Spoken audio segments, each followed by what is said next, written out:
छत्तीसगढ़ में रमन सिंह को ठिकाने लगा दिया गया, मध्य प्रदेश में शिवराज मामा को ठिकाने लगा दिया गया, जो 150 पार सीट लेकर आए और मोदी के झोली में रख दिया।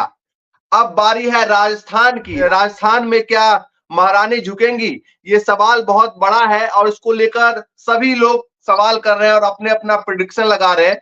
लेकिन इस बीच खबर निकलकर ये आई है कि महारानी यानी कि वसुंधरा राजे के घर के बाहर पुलिस फोर्स बढ़ा दी गई है। इसके अब दो मायने निकलते हैं। पहला मायने तो ये कि जो वो 1 साल के लिए सीएम बनने के लिए कह रही थी लगातार, अगले 4 साल के लिए किसी और को बना दिया जाए। पहला सवाल ये हो सकता है। दूसरा सवाल कि क्या मोदी शाह को डर लग रहा है कि अगर वसुंधरा राजे सिंधिया की जगह किसी और को सीएम बनाया जाता है तो इसके बाद बगावत हो सकती है। तो इस पूरे मामलों को लेकर बातचीत करेंगे। कुलदीप मलिक साहब हमारे साथ जुड़े हुए हैं, उनसे बातचीत करेंगे कि 5-6 घंटे का वक्त बाकी है, हो सकता है आज ही 4-5 बजे तक फाइनल हो जाए। क्या लग रहा है पुलिस फोर्स को बढ़ाने की वजह, और जिस तरीके से छत्तीसगढ़ और मध्य प्रदेश में हमने देखा किस तरीके से मामा बोलते रह गए, उनको साइड कर दिया गया 150 पार सीट लाने के बाद भी। भारतीय जनता पार्टी में एक वन मैन शो चल रहा। अगर वन मैन शो की बात करें तो कहीं ना कहीं मोदी जी का शो चल रहा, और मोदी जी की एक सोची समझी चाल है कि जो आडवाणी और वाजपेयी युग के नेता भारतीय जनता पार्टी के अंदर है उनको कहीं ना कहीं ठिकाने लगा जाए। अभी हम बात कर रहे थे, छत्तीसगढ़ की बात कर रहे थे, हम जो है मध्य प्रदेश की बात कर रहे थे। अगर हम इन दोनों राज्यों की बात करें, मध्य प्रदेश में हम मामा जी की बात करें और छत्तीसगढ़ में अगर हम बात जो है रमन सिंह की करें तो कहीं ना कहीं आडवाणी और वाजपेयी युग के नेता थे। बिल्कुल। और अब इनको साइडलाइन किया गया। अब अगर हम राजस्थान को देखें तो राजस्थान में अगर वसुंधरा राजे जी की बात करें तो वो भी आडवाणी और वाजपेयी युग की नेता है। और मैं आपको ये बताऊं, फिलहाल भारतीय जनता पार्टी के अंदर आप मोदी जी की बात करो, आप अमित शाह जी की बात करो, ये वही नेता है। जब आडवाणी जी और वाजपेयी जी बोलते थे तो जिन नेताओं का मैं नाम गिना रहा, भले ही वो वसुंधरा राजे सिंधिया हो, वो रमन सिंह हो, या शिवराज जी हो, या मोदी जी हो, या आपके अमित शाह जी हो, राजनाथ जी हो, ये सारे के सारे अगली पंक्ति में बैठ के उनकी बातें सुनते थे। यानी कि सबका कद भारतीय जनता पार्टी में एक है। अब कहीं ना कहीं सबके कद को छोटा करने की कोशिश की जा रही ताकि one man show Bharatiya Janata party के अंदर हो। और यहाँ पे मैं बताऊं, जितने भी मुख्यमंत्री है, आप जरा फिलहाल गौर से अगर 1 बाय 1 को देखें, जितने भी मुख्यमंत्री अभी भारतीय जनता पार्टी की जिन राज्यों में सरकार है वहां के मुख्यमंत्री को देखें, वे मुख्यमंत्री केवल और केवल मोदी जी और अमित शाह के रहमो करम पे बने हुए। यहाँ एक एक्सेप्शन को छोड़ दो, यूपी के अंदर अगर आप योगी जी को छोड़ दें तो अगर एक एक मुख्यमंत्री की मैं शॉर्ट रूप में बात करूं, आप यहाँ पे जो है आप बात करो गुजरात के मुख्यमंत्री की, भूपेंद्र पटेल। कौन जानता था भूपेंद्र पटेल का नाम? और मैं आपको बताऊं जी, इलेक्शन में लोगों को नाम तक नहीं पता कि हमारे राज्य का मुख्यमंत्री कौन है, जब मैं चुनाव कवर करने गया था। जी चौहान जी, मैं आपको बताऊं, भूपेंद्र पटेल तो वो शख्स है मोदी जी के रहमो करम पे अपनी सरकार चला रहे हैं। इसके बाद आप उत्तराखंड के जो है मुख्यमंत्री को देखो, पुष्कर धामी जी। कौन जानता था पुष्कर धामी जी को? अपना खुद का चुनाव वे हार चुके थे, लेकिन मोदी जी के रहमो करम पे जो है उन्हें उत्तराखंड का मुख्यमंत्री बनाया गया। अब आप छत्तीसगढ़ में हमारे जो नए मुख्यमंत्री का नाम घोषित हुआ, आपके विष्णुदेव शाह जी। कौन जानता था भाई विष्णुदेव शाह जी को? खुद पत्रकार लोग उनको नेगलेक्ट कर रहे थे, और वो तो जो है मुख्यमंत्री की रेस में ही शामिल नहीं थे। अब उनको भी जो है मोदी जी के रहमो करम पे वहां पे मुख्यमंत्री बनाया गया। अब ऐसा ही नाम कल मध्य प्रदेश में आया, मोहन यादव जी को वहां पे जो है मुख्यमंत्री बनाया गया। जब ये मुख्यमंत्री के नाम की घोषणा हो रही थी तो शायद आप लोगों को भी पता होगा, आप मीडिया कर्मी हैं, वो पंक्ति में सबसे पीछे बैठे थे और खुद उनको नहीं पता था कि घोषणा। हाँ, उनका नाम बिल्कुल आगे रख दिया। तो यहाँ पे हमने इसके बाद आप आसाम में इनकी सरकार है, आप आसाम में बात करो। आसाम में जो मुख्यमंत्री फिलहाल वर्तमान में है हेमंत विश्वकर्मा जी, वो तो राहुल गांधी जी के चेले हुआ करते थे। उनको जो है बीजेपी ज्वाइन कराई गई मोदी जी के थ्रू, वो वहां पे जो है मुख्यमंत्री बने। लेकिन मैं आपको बताऊं कि राजस्थान में जो मुख्यमंत्री की रेस में वसुंधरा राजे जी है, वो कहीं ना कहीं इन पे हावी होगी। और इसी तरीके का घटनाक्रम हमें देखने को मिल रहा, जैसे आप अभी बता रहे हो, और मीडिया के अंदर भी रिपोर्ट चल रही कि भाई उनके घर के सामने जो है सुरक्षा बढ़ा दी गई, वहां पे पुलिस का जो है जमावड़ा होगा। तो मुझे तो लग रहा, और मैं तो कल से अलग अलग प्लेटफॉर्म पे ये कह रहा कि भाई राजस्थान में कोई ना कोई एक बड़ा खेला होने जा रहा। और यहाँ भारतीय जनता पार्टी के लिए खास तौर से मैं सलाह तो क्या दूं, बस मैं ये बताना चाह रहा कि भारतीय जनता पार्टी के अंदर भी जो असंतुष्ट लोग हैं, उनकी जो लिस्ट है वो बढ़ती जा रही, और आने वाले समय में ऐसा ना हो कि ये भारतीय जनता पार्टी को नुकसान बहुत जबरदस्त तरीके का हो। इन पर भी हमें गौर करना चाहिए। और ऐसा ही एक नाम कल मामा संतों में जुड़ा, शिवराज सिंह चौहान जी का नाम जुड़ा। जी चौहान जी, आपने कहा दो लॉबी की बात है, एक अटल बिहारी वाजपेयी वाली और एक मोदी जी और शाह जी वाली, दो लॉबी में बटी है। तो अब जिन राज्यों में बच गया है, जिन राज्यों में मोदी शाह के चेहरे पर को नहीं एक्सेप्ट किया गया, या फिर जिन राज्यों में नकार दिया गया, क्या लगता है आने वाले टाइम में उनको भी डाउन किया जाएगा, जैसे यूपी के योगी जी हो गए? नहीं नहीं, अरे भाई एक बात बताओ, अमित शाह और मोदी जी योगी जी को चाहते कहां हैं? ये तो योगी जी का अपना दम है। और अगर हम आरएसएस की बात करें तो आरएसएस का आशीर्वाद जो है योगी जी को प्राप्त है। और योगी जी यूपी के अंदर वो मोदी और अमित शाह के रहमो करम पे नहीं, यूपी की जनता योगी जी के साथ है, ये अमित शाह और मोदी जी को पता। और चुनाव अभी 2024 में चुनाव होने वाले, सबको पता कि भाई अगर दिल्ली का रास्ता वो कहीं ना कहीं यूपी के जो है गलियारे से होकर गुजरता है, 80 सीट है। इस वजह से इन लोगों की हिम्मत नहीं, अदरवाइज ये तो योगी जी को भी साइडलाइन कर देते। और मैं फिर कह रहा, भारतीय जनता पार्टी में इतने संतुष्ट है, अगर एक एक करके मैं आपको आपके चैनल के माध्यम से उनके नाम गिनवाना शुरू करूं और ऊपर से लेकर नीचे तक मैं जाऊं, आप यहाँ पे बात करो। नितिन गडकरी जी, कितना बड़ा चेहरा, कितना बड़ा नाम भारतीय जनता पार्टी के अंदर, उनके 4 मंत्रालय जो है इन्होंने छीन लिए। आप देखो, उनको भारतीय जनता पार्टी के पार्लियामेंट्री बोर्ड से जो है उनकी छुट्टी कर दी गई। तो क्या आप ये नहीं मानते कि भाई गडकरी जी इनसे नाराज नहीं होंगे? इसके बाद अगला नंबर राजनाथ जी का भी, 2024 के चुनाव में हो सके राजनाथ जी और गडकरी जी दोनों का टिकट काट दिया जाए। इसके बाद राजीव प्रसाद रूढ़ी जी का नाम, रविशंकर प्रसाद का नाम, प्रकाश जावड़ेकर का नाम, मुख्तार अब्बास नकवी का नाम, शहनवाज हुसैन का नाम, मेनका गांधी, वरुण गांधी, सुब्रमण्यम स्वामी, पता नहीं कितने ऐसे नेता है जो कहीं ना कहीं मोदी जी और अमित शाह जी की धीरे धीरे ये भेंट चढ़ने वाले हैं। तो मुझे तो कई बार ऐसा लगता है कि मैं इस मुद्दे पे आऊंगा, पहले राजस्थान के मुद्दे को लेकर थोड़ा सा आते हैं, क्योंकि राजस्थान के मुद्दे पे लगातार चर्चा चल रही है। तो ये बताइए कि आज क्या हो सकता है वसुंधरा राजे को, अगर सीएम नहीं बनाया गया तो क्या कर सकती है वसुंधरा राजे? देखिए चौहान साहब, अगर आप मेरा व्यक्तिगत अनुभव जानना चाह रहे हैं तो वसुंधरा राजे एक अलग अलग टाइप की नेत्री जो है राजस्थान के अंदर है। अगर आप उनका पूर्व में इतिहास देखें, 2 बार वो जो है मुख्यमंत्री रह चुकी, और व्यक्तिगत उनका संघर्ष जो राजनीति में है, और मैं तो उनके अगर पर्सनल संघर्ष को भी देखूं, भाई मध्य प्रदेश के राजघराने से जो है आती है, राजस्थान के अंदर शादी होती है, इसके बाद पर्सनल लाइफ में जिस तरीके का उन्होंने स्ट्रगल किया, और मध्य प्रदेश से आके राजस्थान में जिस तरीके की राजनीति उन्होंने की, 2 बार वो मुख्यमंत्री रही, 5 बार जो वो सांसद रही, तो ये अपने आप में बहुत ही कुछ संकेत देता है। और ये भारतीय जनता पार्टी वालों के लिए भी सोचते हैं। अब एक बात आप यहां पे देखो, चुनाव के बाद पर्यवेक्षक भेजे गए तीनों राज्यों में, छत्तीसगढ़ में डिसीजन हुआ, कल जो है हमें मध्य प्रदेश में डिसीजन देखने को मिला। क्यों भाई, फिर राजस्थान में क्यों नहीं? कहीं ना कहीं जिस तरीके का पैंच फंस रहा, और जो बैक में जो जिस तरीके की बात हो रही, और उसमें कहीं ना कहीं भारतीय जनता पार्टी वाले अभी तक असफल है। प्रस्ताव ये दिया था, उन्होंने कहा कि भाई 1 साल तक आप मुझे मुख्यमंत्री बना दो, इसके बाद में धीरे धीरे मैं खुद ही मुख्यमंत्री पद से जो है त्यागपत्र दे दूंगी।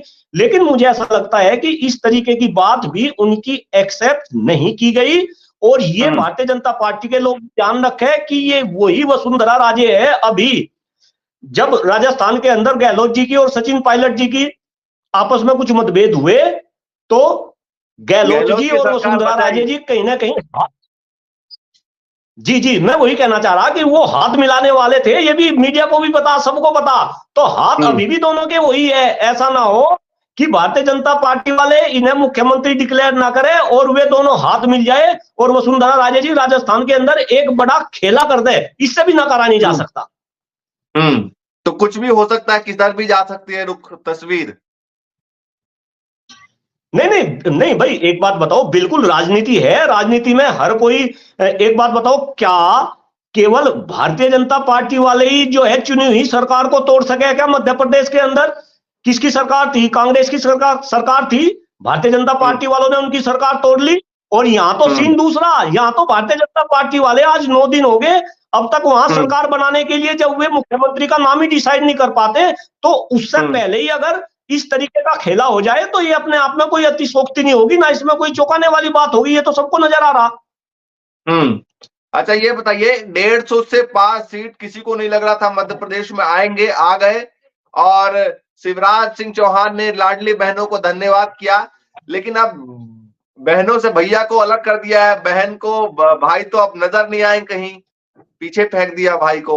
तो बहनों के साथ तो धोखा हो गया। नहीं बिल्कुल भाई, एग्जैक्टली भाई, ये भी एक सोचनीय विषय है। आप देखो, मैं तो एक्चुअली खुद मध्य प्रदेश में जब चुनाव प्रचार चल रहा था, मैं 1 हफ्ते तक मध्य प्रदेश में गया और खुद ना तो मैं सोच पाता कि ऐसा हो जाएगा। और आप मेरी बात छोड़ो, आप जो है कांग्रेस जनों की बात छोड़ो, ये तो खुद भारतीय जनता पार्टी वाले भी नहीं सोच रहे थे कि भाई इस तरीके से जो है मध्य प्रदेश में भारतीय जनता पार्टी को इतना प्रचंड बहुमत मिलेगा, 150 के पार उनकी सीट जाएगी। लेकिन अल्टीमेटली जो ये रिजल्ट आए, उसमें कहीं ना कहीं शिवराज सिंह चौहान जी का एक बहुत बड़ा रोल, जिस तरीके से महिलाओं के अंदर उनकी छवि है मामा को लेकर, और ये मोदी जी ने भी स्वीकारा। जब चुनाव के रिजल्ट आए और मोदी जी जो है दिल्ली के अंदर भारतीय जनता पार्टी के कार्यालय में पहुंचे, तो मोदी जी ने इस बात को एक्सेप्ट किया कि मध्य प्रदेश में अगर हमारी जीत हुई तो उसमें महिलाओं का बहुत बड़ा योगदान है। और महिलाओं के लिए जो स्कीम लाडली बहन योजना, कहीं मोदी जी को ये जो तो नहीं स्कीम लग रहा लाडली बहन योजना, कहीं मोदी जी को ये तो नहीं लग रहा कि एक बार और मुख्यमंत्री बन गए तो प्रधानमंत्री की रेस में आ जाएंगे शिवराज सिंह चौहान, इसलिए साइड कर दिया? अरे आप एक बात बताओ भाई, ये पब्लिक है, सब जानती है अंदर क्या है बाहर क्या है, ये सबको पहचानती है भाई। आज अगर यादव जी की जगह शिवराज सिंह चौहान मुख्यमंत्री पद की शपथ लेते, तो मैं आपको बताऊं भारतीय जनता पार्टी के सारे रिकॉर्ड ध्वस्त हो जाते। वे 5वीं बार जो है मध्य प्रदेश के मुख्यमंत्री बनते। भारतीय जनता पार्टी के अंदर एक इकलौता नेता ऐसा होता जो 5वीं बार किसी प्रदेश का, और किसी प्रदेश का भी, यहाँ पे कोई छोटे मोटे प्रदेश का नहीं, अगर उत्तर प्रदेश के बाद में बात होती है तो वो कहीं ना कहीं मध्य प्रदेश की बात होती है, तो वे 5वीं बार मुख्यमंत्री बनते। तो ऑब्वियसली कद भले ही उनका मोदी जी से बड़ा ना होता, लेकिन उनको मोदी जी के बराबर आंका जाता, और मोदी जी कभी भी उनसे आंख से आंख मिला के बात न कर पाते। तो ये तो बिल्कुल इसी वजह से उनके कद को डाउन करने की भारतीय जनता पार्टी ने कोशिश की। लेकिन मैं एक बात बता दूं, भारतीय जनता पार्टी ने पहले भी ऐसे कई काम किए जिनका भारतीय जनता पार्टी को बहुत नुकसान जो है हुआ। और इसका ताजा उदाहरण आप कर्नाटक में भी देख सके, येदुरप्पा जी को साइडलाइन किया गया, और साइडलाइन ये वैसे नहीं करते, ये तो बेइज्जती करके साइडलाइन करते हैं। तो उसका रिजल्ट इन्हें दिखा, वहां पे कर्नाटक में जो है कांग्रेस की सरकार बनी। उससे पहले अगर आप पूर्व में देखें, आप अगर यूपी की बात करें, यूपी के अंदर कल्याण सिंह कितने कद्दावर नेता थे भारतीय जनता पार्टी के। आप देखो बाबरी मस्जिद को ढाने में कल्याण का कितना बड़ा रोल था, उनको भी उन्होंने साइडलाइन किया। और उनको साइडलाइन करने का रिजल्ट ये हुआ कि बहुत लंबे समय तक भारतीय जनता पार्टी उत्तर प्रदेश के अंदर अपना दबदबा नहीं बना पाई।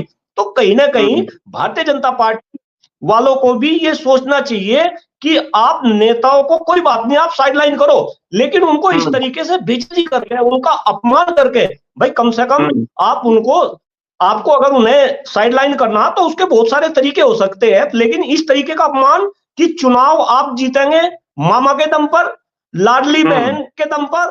अब बताओ, वो जितनी मध्य प्रदेश लाडली बहनें हैं, तो क्या वे मोदी जी और अमित शाह से पूछेंगे नहीं कि भाई हमारे भाई का तुमने कितना बड़ा अपमान किया? अब 2024 में चुनाव आने वाले हैं, तो वो जब अपना वोट डालने जाएंगी तो कहीं ना कहीं उनको भी 10 बार सोचना पड़ेगा कि जिस भाई को आपने वोट दिया था राज्य के चुनाव में, उस भाई का इतना बड़ा अपमान, तो कहीं ना कहीं ये भारतीय जनता पार्टी के लिए बहुत ही चिंतनीय, बहुत ही सोचनीय है। जी चौहान साहब। मेरा एक और सवाल है कि जिस तरीके से हम देख रहे हैं राजस्थान में कुल 32 सीटों की जरूरत है। वसुंधरा राजे की कितनी अभी हैसियत बची हुई है राजस्थान में? चूंकि एक टर्म गहलोत साहब रह गए, तो कई बार क्या होता है कि थोड़े विधायक बिछड़ जाते हैं जब सत्ता नहीं होती है। तो अभी कितनी हैसियत है बची है लगभग कि वो सीटों को खींच कर ला सकती हैं अपने साथ? देखिए चौहान साहब, ये तो भाई आप मीडिया के लोग हैं और मुझे ऐसा लगता है कि आप मेरे मुंह से ऐसी बात कहलवाना चाह रहे हैं, आपको भी सारी बात पता। और ये तो आज तक वगैरह जो मैं कह रहा कि गोदी मीडिया के अंदर भी इस तरीके की खबरें है कि लगभग 65 से लेकर 70 विधायक आज व्यक्तिगत तौर पे वसुंधरा राजे जी के संपर्क में है। और आप देखो, आप पिछले 8 दिन से घटनाक्रम देखो, इसमें जो है दुष्यंत जी का भी रोल आया। कुछ विधायक कांग्रेस के रिसोर्ट में भी जो है मिले, वो भी खबर आप लोगों ने दिखाई। और आप यहाँ पे ये भी देखो कि जो भाजपा के अध्यक्ष है नड्डा जी है, उन्होंने भी वसुंधरा राजे जी से निवेदन किया और उनको वार्निंग भी दी कि आप विधायकों से मिलना बंद करो। लेकिन फिर भी वसुंधरा राजे जी का विधायकों से मिलने का सिलसिला दिन रात जारी है। मैं तो एक अभी मुझे जो है खबर मिली कि रात को भी जो है विधायक उनके घर पे जो है आ रहे जयपुर में। तो ये अपने आप में बहुत ही बड़ा संकेत और भारतीय जनता पार्टी के लिए ये एक अलार्मिंग सिचुएशन है, जिस पर शायद सीनियर नेताओं को मंथन करना चाहिए और सोचना चाहिए कि अगर आप उनका अपमान करके उन्हें साइडलाइन करने की कोशिश करेंगे तो वो इस टाइप की महिला है कि वो अपमान सहन नहीं कर पाएगी। और ऐसा ना हो कि वो उसका रिवर्स बैक करे और उनको बागी तेवर अपनाने पड़े राजस्थान के अंदर। मुझे लगता है पूरे देश में एक ऐसी मुख्यमंत्री है रही है, और जो अभी ऐसी नेता है, वसुंधरा राजे एक ऐसी नेता है पूरे देश में जो पहली बार मोदी और शाह को सोचने पे मजबूर कर दिया, नाक में दम कर रखा है। नहीं, एक्चुअली होता क्या है चौहान साहब, नेता की जो ताकत होती है, नेता की ताकत उसके फॉलोवर होते हैं, जनता होती है। आप राजस्थान के सीन को थोड़ा समझने की कोशिश करो। राजस्थान के अंदर वसुंधरा राजे एक ऐसी नेत्री है कि जिनका एक जाति पे नहीं, 2 जाति पे नहीं, 5 जातियों के ऊपर एक छत्र कब्जा है। और मैं फिर कह रहा, कोई बिटिया आज से 25 साल पहले, 30 साल पहले अगर मध्य प्रदेश से जो है राजस्थान में आई होगी, फिर पारिवारिक विवाद में वो उलझी होगी, फिर वो पारिवारिक विवाद से भी निकली होगी, फिर अब राजनीति में अपने आपको कैसे वहां पे जो है स्टेब्लिश किया होगा। आप देखो मध्य प्रदेश की बेटी और राजस्थान की बहू, और किस जाति से उन्होंने इस जाति में शादी करी और फिर 5 जाति को कैसे उन्होंने अपने पक्ष में किया। तो अपने आप में एक चमत्कारी महिला और एक प्रभावशाली व्यक्तित्व। और भाई महारानी के नाम से जो है पूरे राजस्थान सहित पूरे हिंदुस्तान और दुनिया के अंदर महारानी के नाम से जो है जानी जाती है, एक शानदार व्यक्तित्व है। और उनके पीछे जो जन सैलाब है, जो उनके फॉलोवर है, वो भी अपने आप में राजस्थान में काफी फॉलोवर जो है उनके जो है। और वो फॉलोवर ही कहीं ना कहीं इनका जो है दबदबा, जिस तरीके का दबदबा बन रहा। आप मुझे एक बात बताओ, राजनाथ सिंह को पर्यवेक्षक नियुक्त किया गया और अब तक राजनाथ जी कैमरे के ऊपर नहीं आए। और मुझे तो ऐसा लग रहा कि उनको दिल्ली से जयपुर भेजा गया। मैं वही तो कह रहा हूं, उनको भेजा गया था दिल्ली से जयपुर, और दिल्ली से जयपुर पहुंचने में आपको, अगर आप फ्लाइट से जाएंगे तो मात्र जो है 25 मिनट लगेगी, बाई रोड जाएंगे तो आपको 4 घंटे लगेंगे। लेकिन कितने दिन हो गए वो बीच में ये ठगरे, कहीं कभी लखनऊ नजर आवे। तो कहीं ना कहीं ये सभी के लिए सोचनीय। और मैं तो कह रहा ये बड़ा हास्यात्मक जो है बनता जा रहा भारतीय जनता पार्टी के लिए। चलिए, बहुत बहुत शुक्रिया इतना कीमती वक्त देने के लिए कुलदीप जी। आगे भी जुड़ेंगे और दर्शकों को बताते रहेंगे किस तरीके से पूरे देश भर में अलग अलग राज्यों में क्या चल रहा है माहौल। फिलहाल राजस्थान को लेकर हम लोग बातचीत कर रहे थे, राजस्थान को लेकर क्या कुछ हो सकता है, जिस तरीके से पुलिस फोर्स भी बढ़ाई गई है। और मध्य प्रदेश और छत्तीसगढ़ के हालात तो आपने देख ही लिए क्या हुआ है। तो इसी तरीके से जुड़ेंगे। आपका बहुत बहुत शुक्रिया कुलदीप जी, बहुत बहुत शुक्रिया आपका। बहुत बहुत धन्यवाद साहब, थैंक यू। जुड़ेंगे। फिलहाल के लिए नमस्कार।